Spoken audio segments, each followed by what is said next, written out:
The next thing that you're going to do after you identify the type of text structure is you're going to pick out some text evidence from the book that we're listening to and reading today.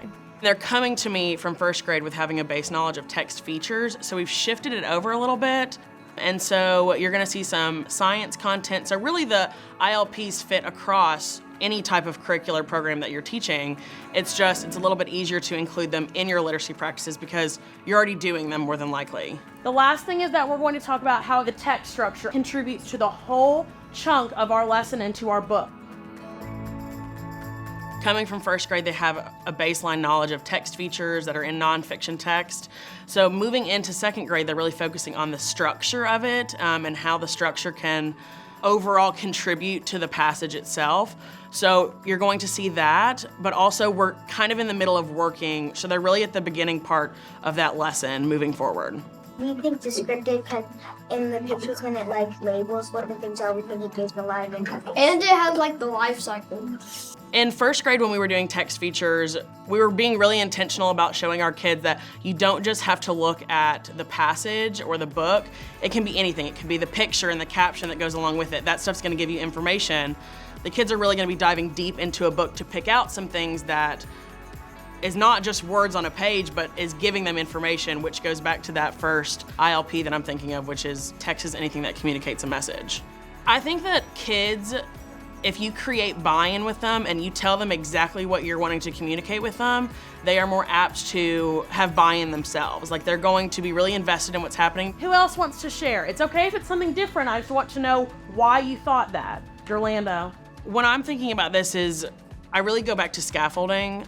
So when kids are given complex text, they have to be able to really dive deep into it, or they're just gonna reach that superficial level of what is just basically being given to them. What is the first stage of life for a penguin?